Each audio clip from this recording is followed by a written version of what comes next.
Hey, welcome back to the All Shift Podcast. Today's guest is Ken Eslick. Now, Ken is an individual who's accomplished some really cool things. I'm talking Inc. 5000 business tracking for this year. He's made great success in the corporate realm, climbed the ladder, trained thousands and thousands of leaders in the world.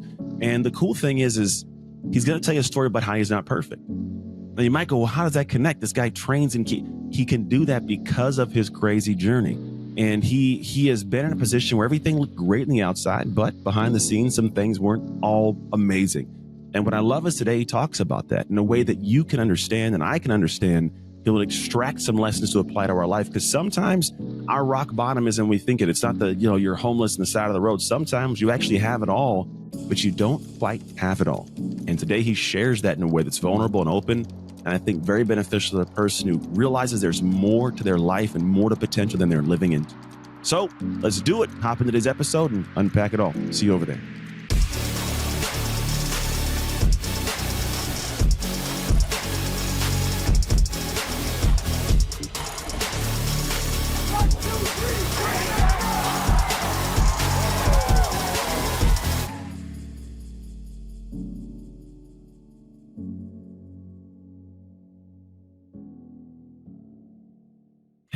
Hello, world. Welcome to the episode. Today we're going to dive in my man, Ken Eslick.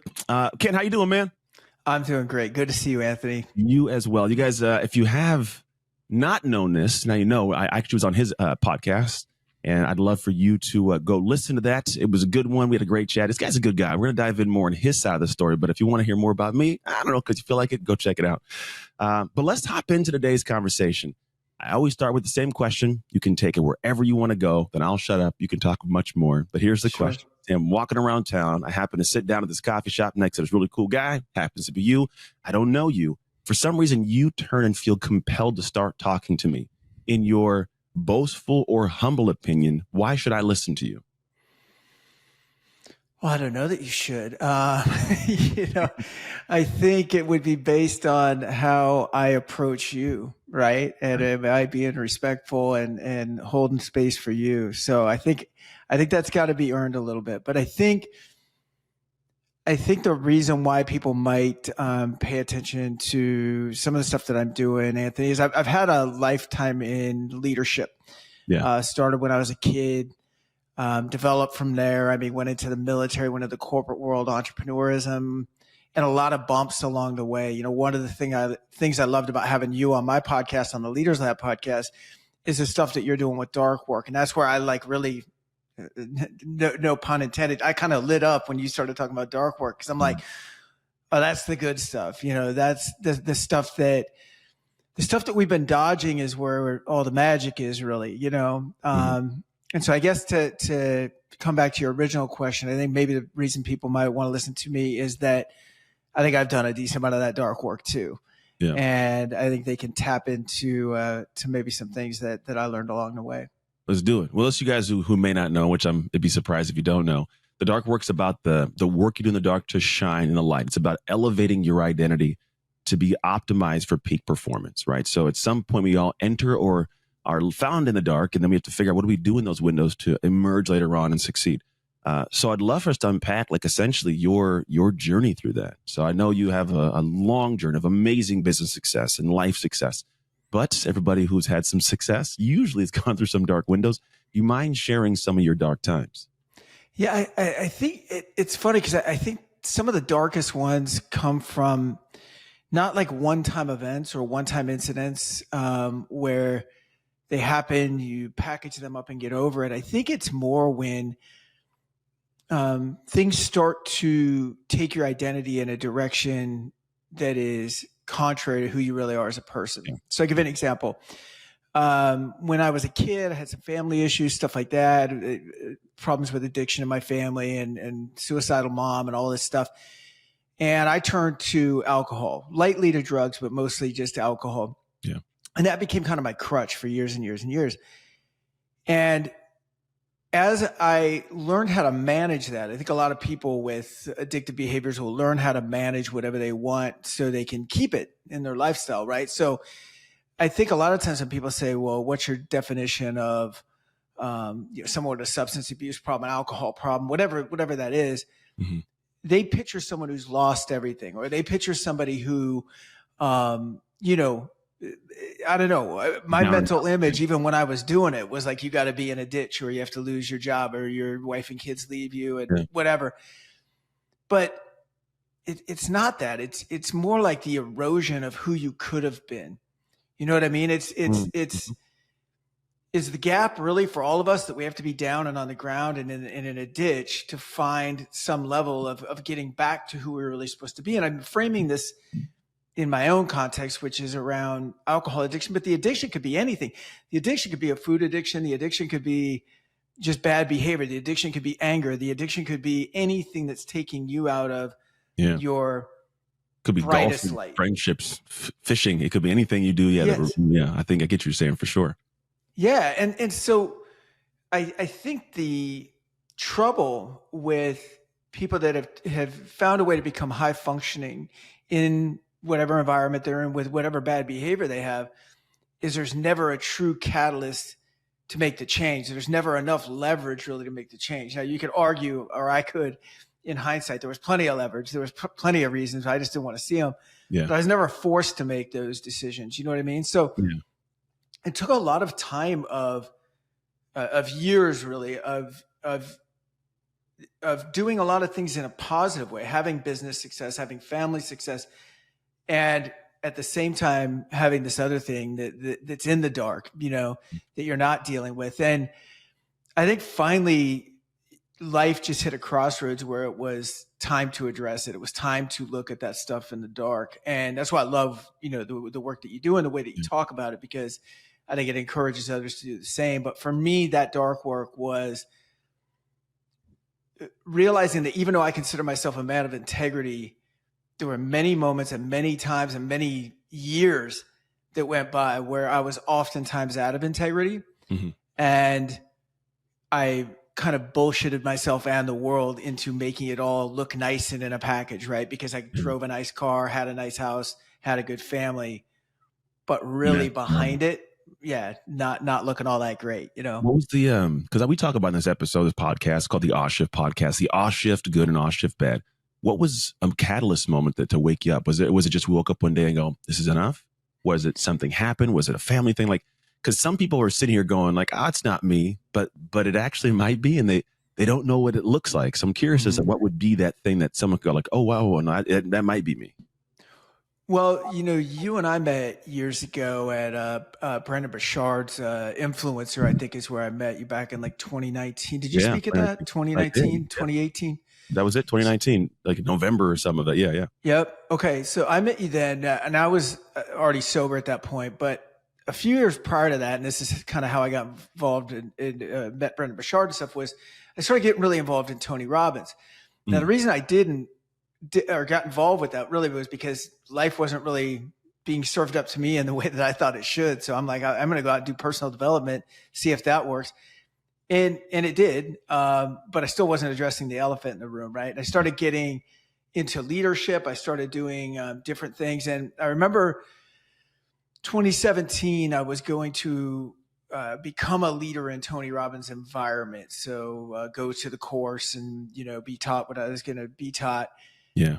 And the night before, I just got hammered, drunk, just wasted, you know, a dozen drinks. I remember it was the night of I don't know if you remember this. It was the night of the, what was that fight? Oh, it was De La Hoya and, no.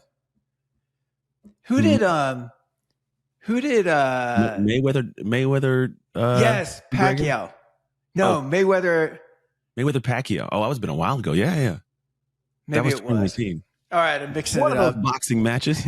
It was a big match. I can't remember. For some reason, I thought it was an MMA guy with a boxer. It might have been. I know Conor McGregor, he fought Mayweather back around then for a good sized purse. And I remember that's what it might. See, I was drunk. so it's hard to it's totally hard to remember it. But anyway, I go out the night before. I meet a bunch of people, you know, ex-military guys like myself, but I didn't know them. I just met them at like a VFW post and got shit-faced drunk. And all these guys showed up for this Robbins seminar, and we were all supposed to go to leadership together. And the next day, and I woke up in the morning and I think everybody can relate to this at one time or another when you're out of alignment with your own integrity, out of alignment with your own ethics, whatever that might be, where it just doesn't feel good. Like you feel nasty, kind of like when you tell a small lie, right?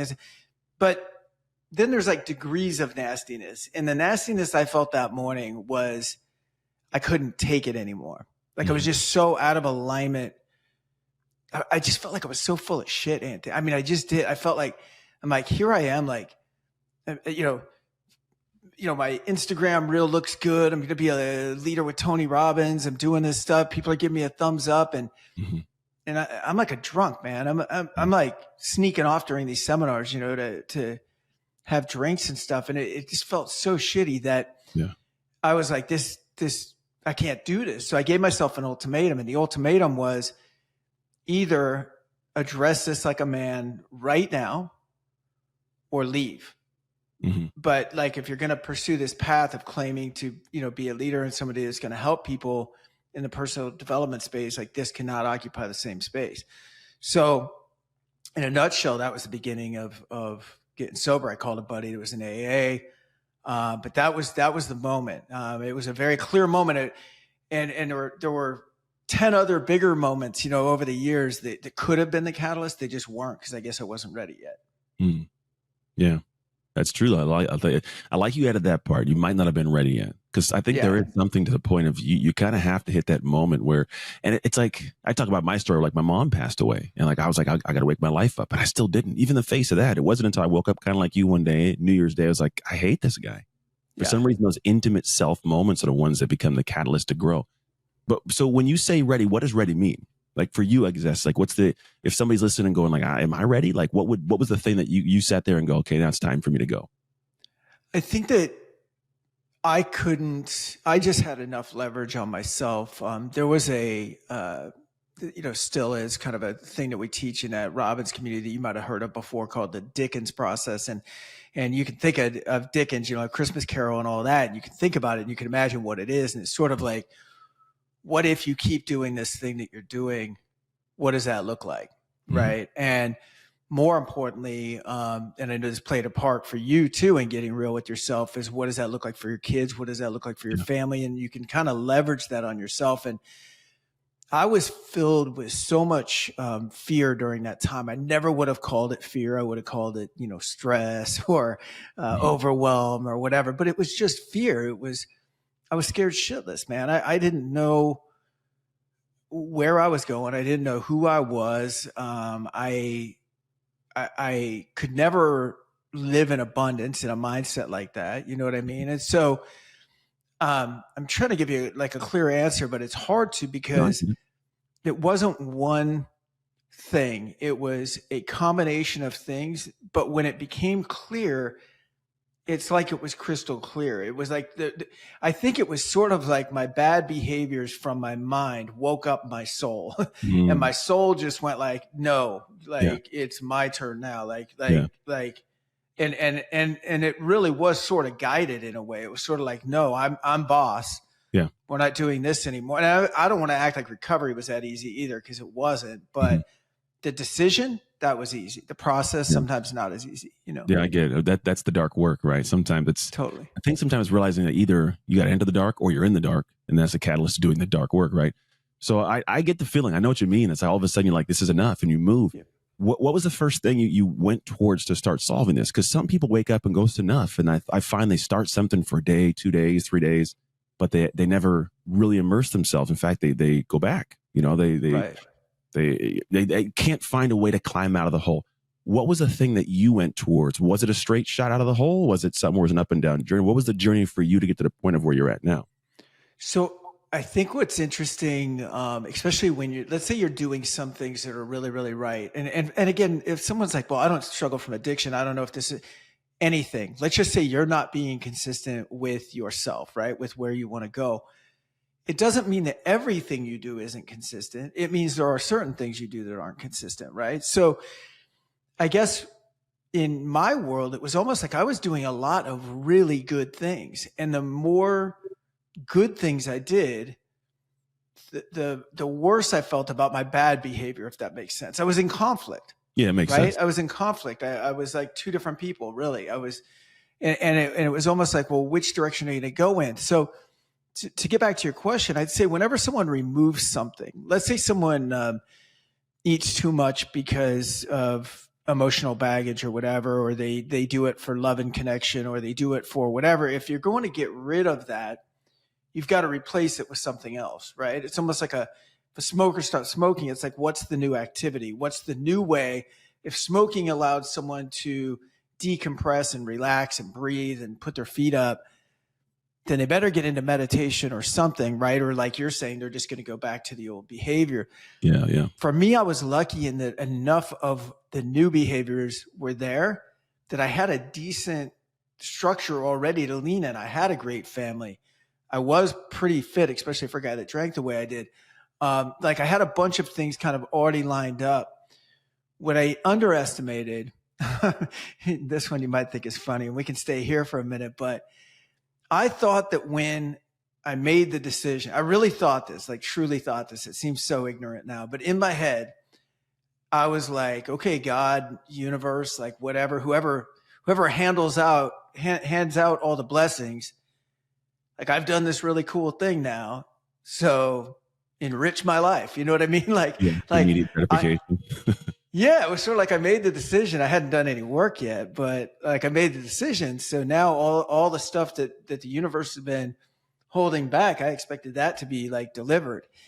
And when it wasn't, I was a little pissed off. I was like, well, I gave up this, and where's my fortune? Where's my fame? How come my business hasn't doubled overnight? Yeah. And that's where the work began. The work began kind of in recovery. I think removing the roadblock, whatever that is, if it's, drinking, if it's, all the stuff we talked about, that just gets you in the game so that you can then do the work. Yeah. Right. Go ahead. I'm sorry. That's the price of admission. I think it's just exactly. I'm past that, right? I bought my ticket to the Spartan race, and now I got to run the race. Exactly. It's exactly like that. It gets you in the door, right? To have the ability and the privilege to really come in and do the work. Yeah, man, that is a very key part of it, because there's something to that going like, all right, I removed that. What happens now? And it's like, well, now you move without that sled holding you back. You just been trying to move with this weight in your back. Now you're free to run. You still got to run. So what did it look like for you to, we'll call it run? You're in a situation where you do have a good family, have a business that's successful. And not many people consider and go like, all right, I'm in that place. So I'm sure someone listening goes, well, I didn't have a family. It was just me. I didn't have that's fine. Everybody has a place they're starting the race. But I believe, like you said, there's still that, we'll call it the relative difficulty to life. So what was your difficulty? What did you face that was your journey to who you are now? Like, I want to get deep. Like, if you don't mind, share things that maybe people don't think about, or maybe you think is, it's no big deal. So I find that people who are very successful and are battling things, we don't realize that there's certain parts of what are like, it's normalcy to me, that most people are battling and don't get out of, and they don't see us as regular people, when really, like, that's the same things they battle too. Totally. I was actually, I was struggling so bad at the beginning of recovery, because if you think about it, again, this goes back to being like 13, 14 years old. So if you learn how to, most people have an addiction of any kind, and we all have some, right? We're using it to replace something. So for me back then, it was kind of the busted family, and through drinking, I could have friends, and I could somehow have some significance with them. And yeah, well, if that starts at 13 and doesn't stop, you're stunting your emotional growth, right? So now all of a sudden you're a 50-year-old man, and you take this away, and you go, I don't know how to deal with this stuff, right? Like, I don't know how to talk to people without a couple of drinks in me when I have something real to say. And so I had an extremely difficult time. I mean, I was questioning everything, because then I went from being a guy that had some problems, that drank to suppress his problems, to now you still got the problems. You don't know how to emotionally handle them, and there is no medicine, right? The medicine's gone. Yeah. So it got, and it got dark, and it got dark in a way that, not that I wanted to like end it all or anything, but it was hard to see a way out. And it's so weird where your mind takes you when it's stuck in fear, and when it assumes the worst instead of assuming the best.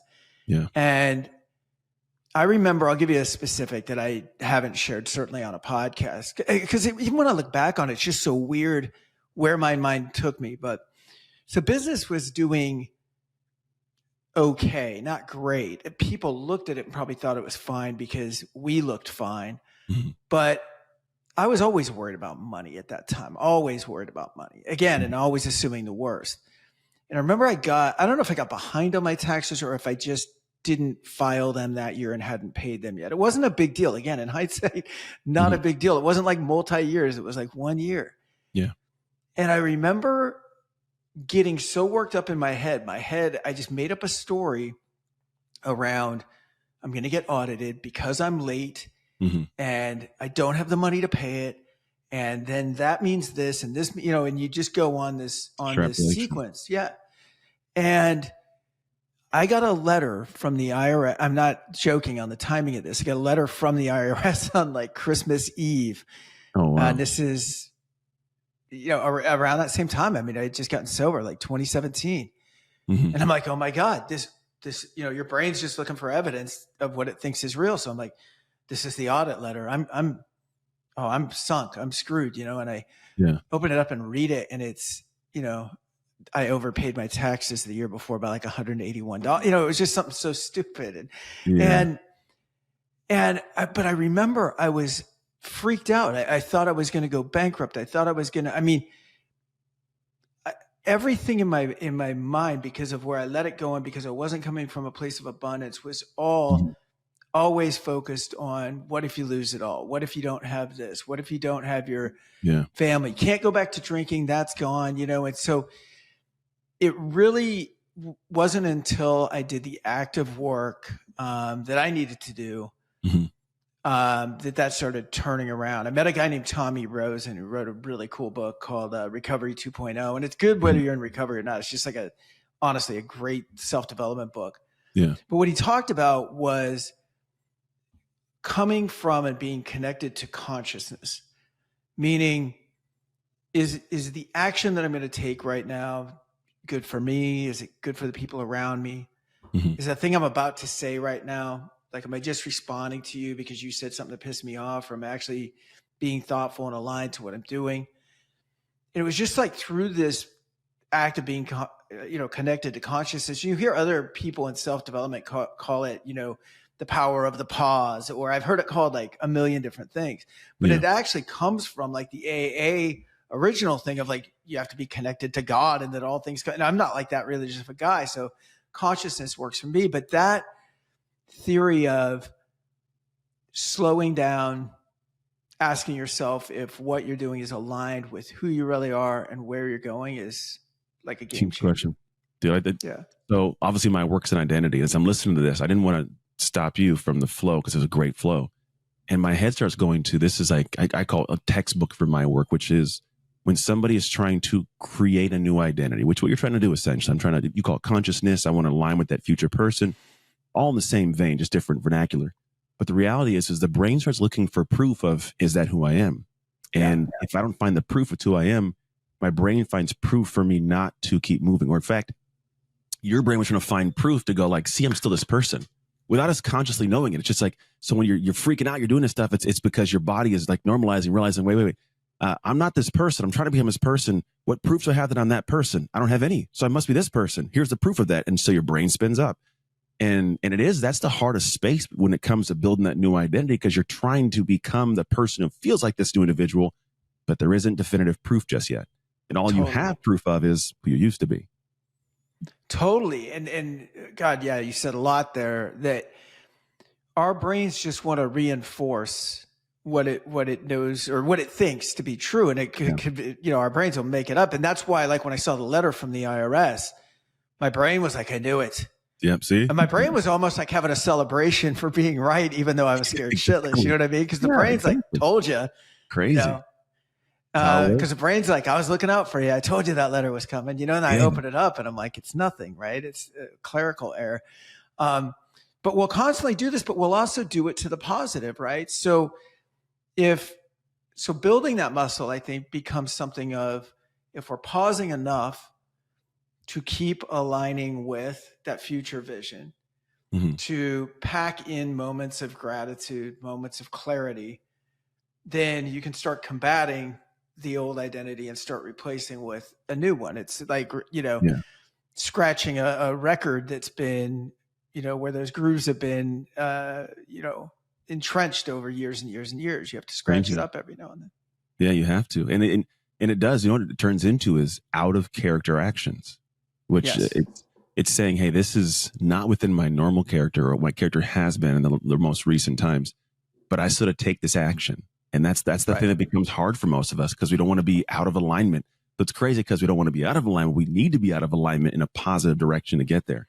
So when you start having these thoughts and these ideas, what were some of the out of character actions that you took to move in a direction of the higher level you, or the more, evolved conscious you, or we'll call it the new identity of who you are? It's funny because this lesson, I mean, they always say, like, we'll keep getting the same lesson over and over again until we learn it, but Yeah. the brightest spots in my life have always been attached to moments of service, Mm. where I'm in contribution. And so getting in there, doing the work on myself, but then also being of service to other people. So, coaching people, sometimes pro bono, switching from this mindset of I don't have enough, because when you don't have enough, you have nothing to give, right? Like, I mean, that's what your brain says. Yeah.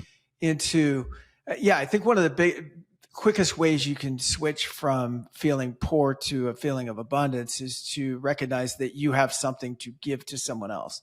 Yeah. The act of giving to someone else is actually telling your brain that you have enough, that you have something you can give away, even if that's some of your time. It doesn't always have to be money, right? Yeah. So True. I started doing more and more of that, started moving in that direction, started bit by bit seeing. It was kind of funny when I was telling you earlier about I expected the heavens to open up and the world to, rain down its riches on me the moment I declared that I would make these changes. Yeah. Well, it didn't happen right away because I didn't do the work, but it also didn't happen right away because I replaced the time that I spent medicating. I had replaced it with feeling sorry for myself. So also a non-productive state. Mm-hmm. As soon as I started leveraging that time, even though it wasn't all perfect and smooth sailing, but as soon as I started going like, all right, well, I don't have to sit on the couch all the time. I can start focusing on exactly what we're talking about: abundance, contribution, service. All of a sudden the wins start coming, and it's sort of one here, one there, but pretty soon they start stacking. And then the last few years have just been, amazing. That's awesome, man. I like that you took it that direction because there is this feeling of being worthwhile when you're in service.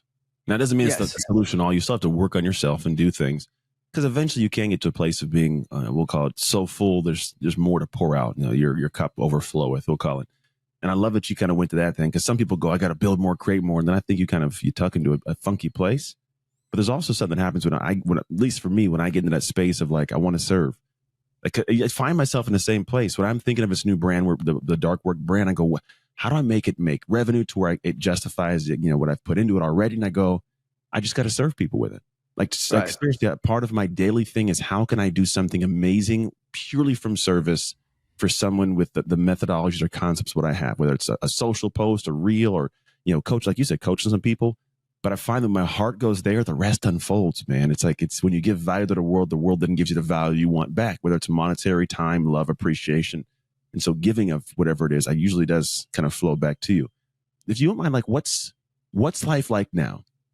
Now, you don't have to feel like, we'll call it, this could be the boastful space, because I want people to hear the good. I know you've talked about the negative, what it is, but sometimes people need to hear like what's truly possible beyond these places to get this carrot to go chase.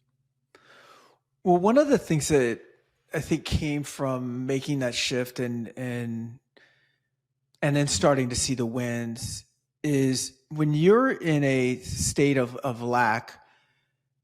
I think to me, there's a number on everything. Like there's a limit on how much you can earn. There's a limit on how much you can give. There's a limit on how much time you have, like whatever it is. Mm-hmm. And I think when you start making that shift, you realize that with the exception of time, there's nothing like if you make a bunch of money, it doesn't take away from what I do. Right. And and vice versa, right? Like we're all kind of in this together, and there's a I guess, not to sound cheesy about it, but kind of a synergy about it that just says like, look, if I make more, I'm not taking from anyone else. In fact, it allows me to have leverage to even help more people, right? And so and the reason I'm kind of, pre-framing it that way is you can all of a sudden just start stacking it like you wouldn't believe. Like when you hear people say like, oh, I 10x my business. And if you're like me, when I wasn't coming from abundance, it'd be like bullshit. Like, let me see the numbers. You know what I mean? Like I felt like, and I do feel like a lot of people probably exaggerate that stuff for their Instagram reels, but there is these possibilities that open up and that can happen in a much quicker way once you're aligned and get out of the way of the universe, and could just kind of, dance with it and be part of it along the way. And so life now, especially the last couple of years, it's just been crazy. We created a company that in 2 years will make the Inc. 5000.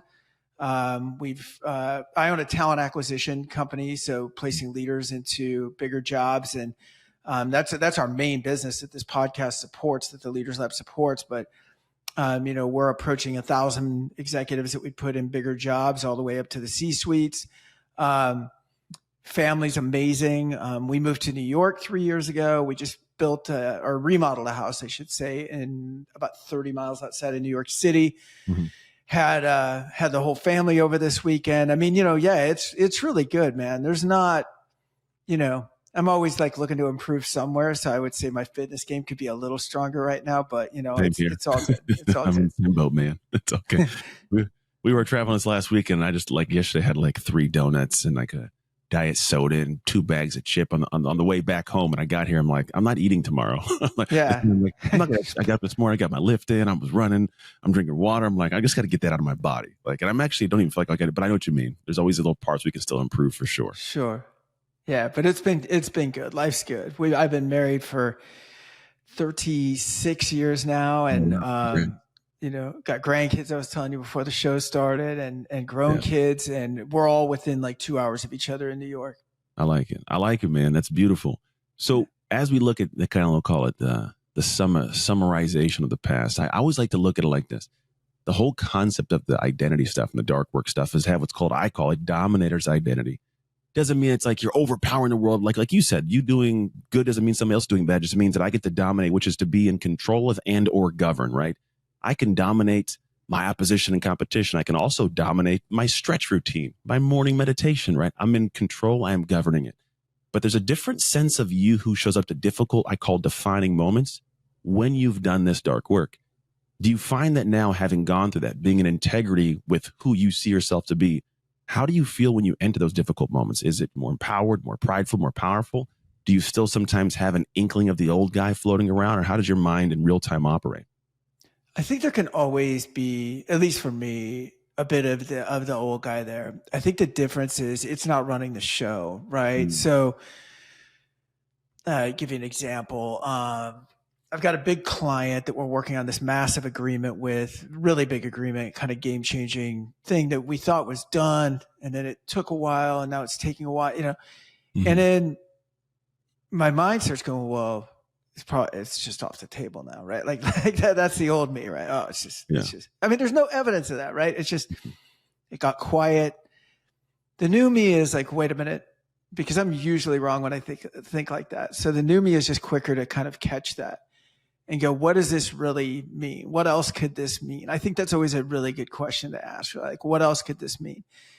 And to just put it in perspective. And so the new me is, I feel like, without getting too hippy dippy about it, I really do feel like the universe is conspiring for us. I feel like for all of us, for each of us, I feel like most of us, especially me, have spent most of our lives conflicted and fighting with it all the time. It's just like trying to serve us, and we're like getting in the way. And I try to remember that when I get in these moments of like resistance or fear or whatever, that I am not doing my job in this partnership, in this co-creation with the universe. I need to just chill out and let it happen, because sometimes even the problems are just coming in to help me. They look like problems, but they're not problems at all, you know? I totally get that. And I have always stated, well, I don't know if always the right word. I think in the last 5 years, I'll call always, I've said the universe has an amazing plan. I think we mess it up. I think there's things laid out that's like, here, it's there for you. And you step in and go, oh, this is all wrong. And then we mess it up. And I look in hindsight, I go, a lot of, like you said, a lot of the things that were problems, they end up becoming these nuances where like, that was an opportunity.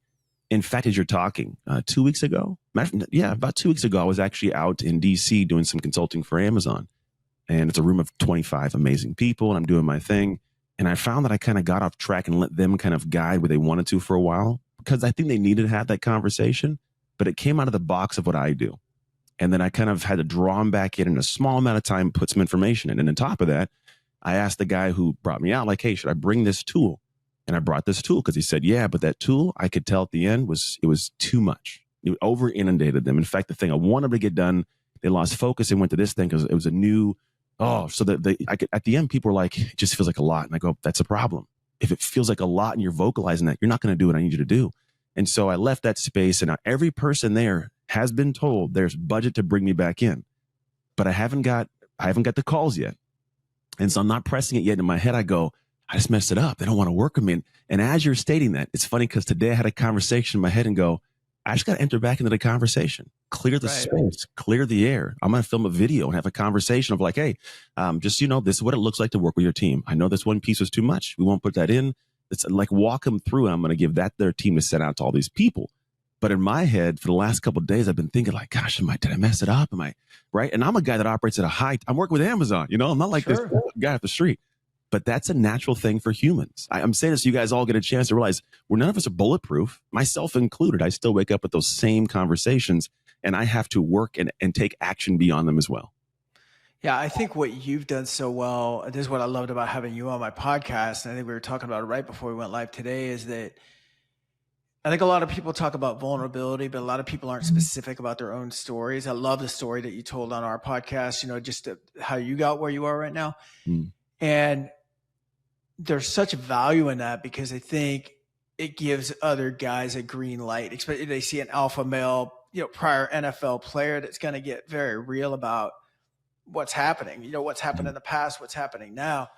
And that's leadership, man. I mean, that's really good. So thank you for bringing that, Very welcome, man. That's the only way to function, man. It keeps me in integrity. And to be quite honest, I think one of the things I always think about too is there'll be a point in time, who knows, if one of my kids or my wife listens to a podcast, hears something, and the thought of one of them listening and going, that's not true, Dad, like that. Right. And so for me, I let it all out. And also I found that there's a sense of my identity and who I am, to where the thing I put out, even if somebody goes like, I don't like it, I think you're stupid, that's fine. You can think that. I don't think that of me. I've worked myself towards a position through the difficult things, my dark work, that I know who I am in the light. And it allows me to have a different sense of what I'll even take risks on. Yeah, love it. Love that. It's a different world, man. I think you get that. I think you operate in a way that also functions that manner. So it took a while.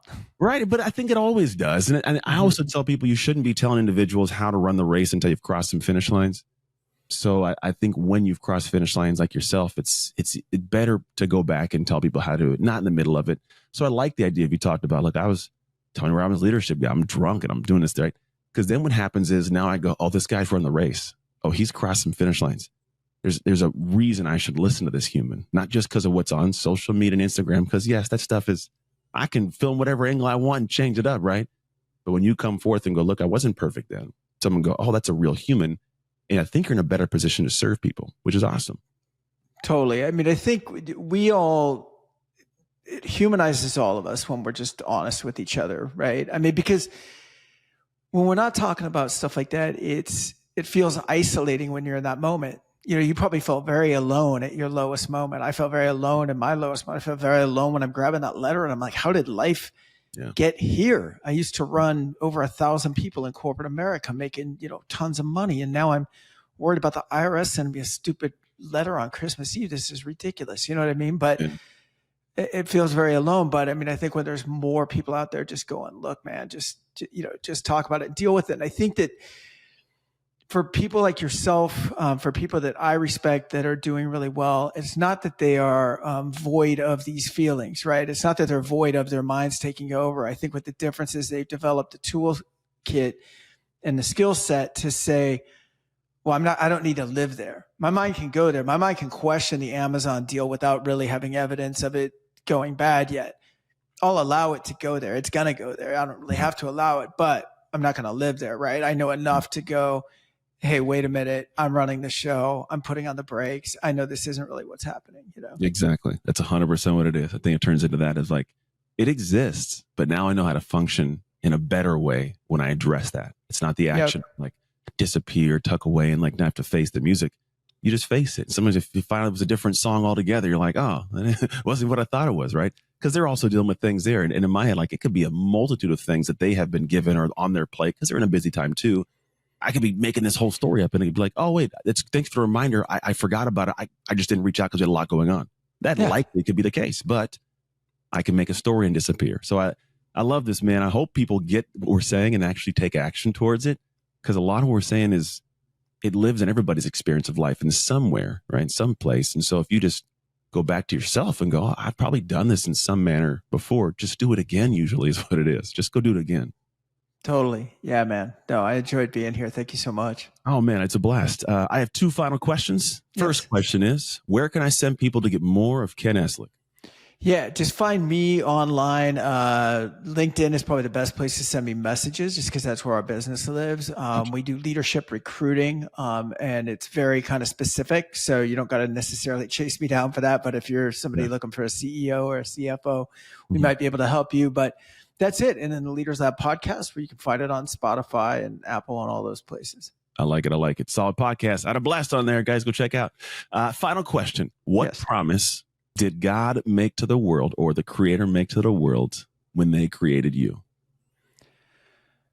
Through his leadership, he'll make the world a better place, even if the path isn't a completely straight one.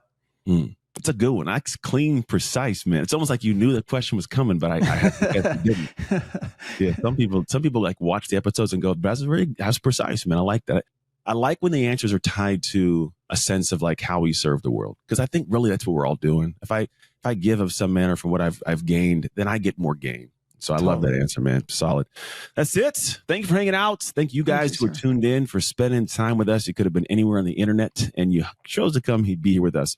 Here's two things. One, if you know someone who needs to hear this episode, share it with them. Go click the link that says share, send it to copy and paste. I don't care what you do. Get it in their inbox because at the end of the day, sometimes that little share is all that they need to get a little bit of a seed. Second, there's going to be something you heard that is beneficial. Apply that thing. I don't care what it is. It could be something small. Take the simple action. That's how you start your dark work experience to create something new and shift your identity to become the person that can do and have the things you want most in life. Outside of that, as always, make the most of your shift moments. You can make shift happen. It's Anthony Trucks and Ken Eslick signing off.